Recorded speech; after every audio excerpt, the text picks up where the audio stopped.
Chelsea is the graveyard for football players. I will tell you why.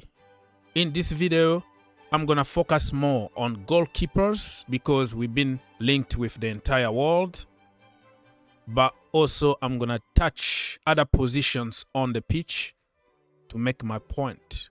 So stay tuned until the end of the video before you comment. Because I always get comment like after 10 seconds. After you just read the title, you start talking instead of watching the video. There is introduction, development, and the conclusion. The video is going to be like 8 minutes, so you don't have to skip and you don't have to start attacking before watching the video.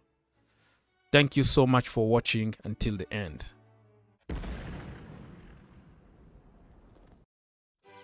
Join us on Soccer IQ. This is a new channel that we do exclusive live streams over there. So if you don't see me on GFC anymore, we are on Soccer IQ. Same quality, and the link always provided for everybody to call. Let's go and explain myself why I said that Chelsea is the graveyard for football players. Let me give you an example.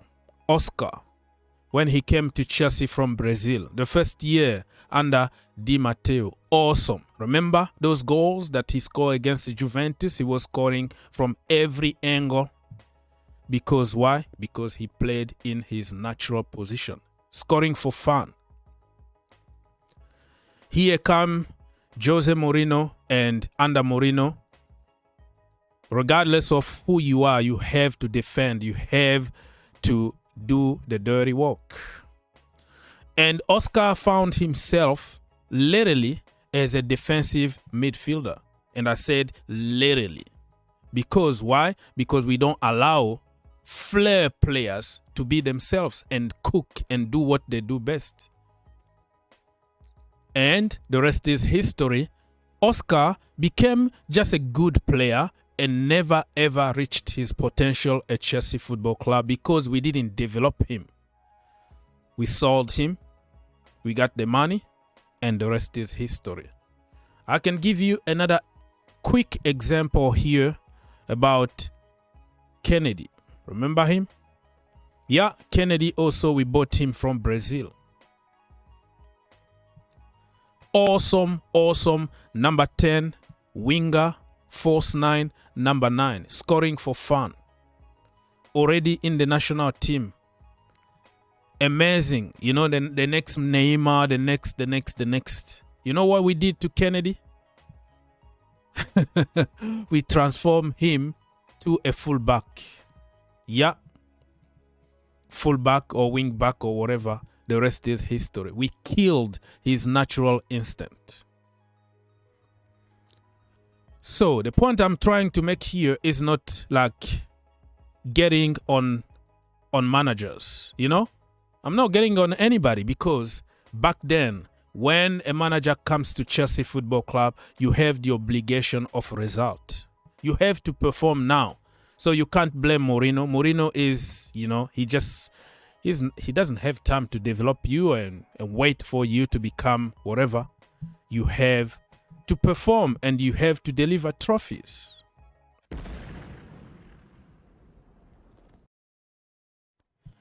Anyways, let's move on.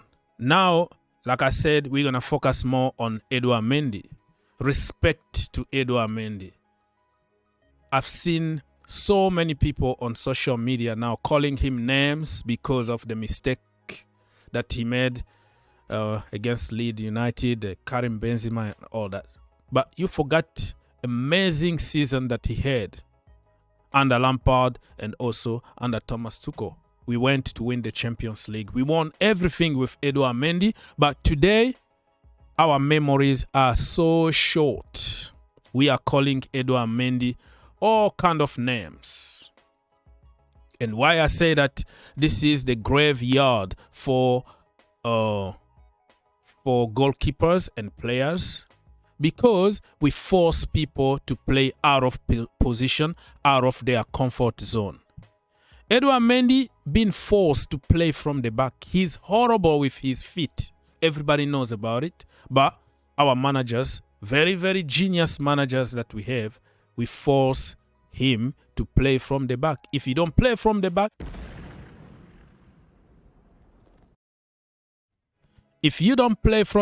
you are out of the team. And you can see the brother panic every time the balls come to his feet. He panicked. Why can't we just let this brother be himself? Why can't we just let Edouard Mendy be Piracek? Piracek is one of the best goalkeepers in the history of the Premier League. But he's old school. He can't play with his feet. Look at when he joined Arsenal and Arsenal tried to force him to play from the back. You know how many goals he almost scored goals in his own net because trying to play from the back and trying to pass the ball from the back. Remember that that banter that was going on between Bayern Leverkusen and Piracek when they say, in case you all were wondering how to play out from the back, we might know a guy. So they put Piracek. When you remember, go just on social media, go on YouTube, and you Google and you said Piracek almost on goal, and you will see he's horrible with his feet. But back then we used him properly, which is play his strength. You know, if you have somebody close to you, you pass the ball with your feet. If you can't do that, get the ball with the hand, and then just play it long. That's it. But Edouard Mendy, we know his weaknesses, and we force him to play from the back. So, and then the end of the day, you're gonna blame him, just like we blame Mason Mount, Romelu Lukaku, Callum Hudson-Odoi, Christian Pulisic, Hakim Ziyech. You force them to be playing as wing backs, and then the end of the day, you blame them for being flop. Wow.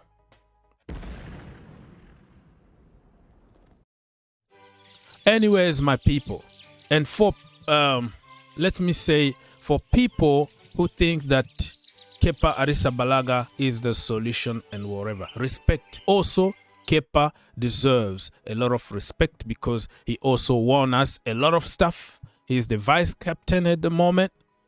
We have to respect him, but we know what you're gonna get from Kepa.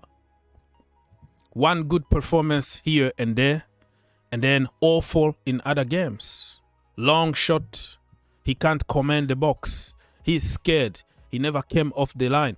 And he's the reason why we went to buy Edouard Mendy. So we have players who are one-dimensional.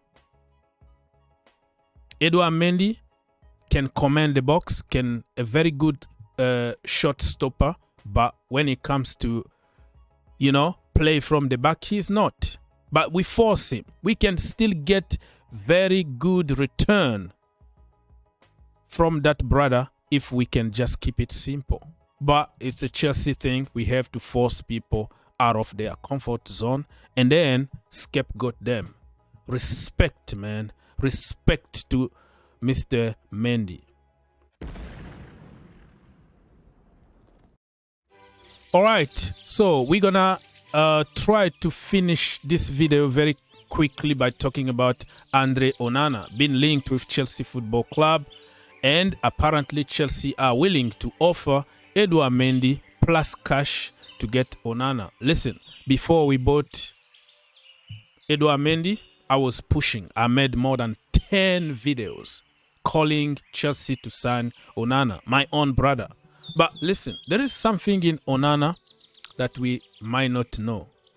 He always gets some, behind the scenes problems. Remember the last World Cup with Cameroon? He was sent back home because something that happened in the camp. My friend from Cameroon would tell us more in the comment section down below, so we don't speculate things. He was sent back home, and after that he retired from Cameroon.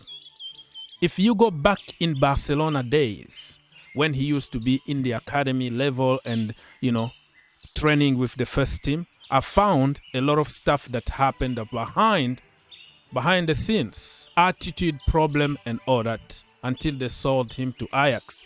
You go to Ajax, you're going to find also a lot of issues that he had there. He left there on free. He refused to sign the contract in order to allow Ajax to get some money and sell him. He left for Inter on free. He didn't leave in good term from Ajax. Now, one season at Inter, they want to sell him because there are so many issues behind the scenes that we don't see. I don't want to speculate. You can read yourself. It's there online. Even you go on YouTube, you just search for Onana's issues. You will find tons of them. Also, he's a very good goalkeeper with his feet, but also when it comes to like long range shot or top corners or top bins, he is the same size as Kepa Arrizabalaga. So I'm still 50-50 on Andre Onana. He's my own brother, but I'm not gonna lie here just because I want to push certain agendas. All I'm asking Chelsea Football Club is to do their homework before signing Mr. Andre Onana. And again, respect to my brother Edouard Mendy. He doesn't deserve the hate that he's getting online, and people need to be grateful. We have so many ungrateful Chelsea fans online who insult players 24/7, forgetting that we worshipped them yesterday. They saved us. They made our days. They made our seasons. But all of a sudden, for some mistakes that anybody in life will make, we want to kill them. Respect, man. Respect.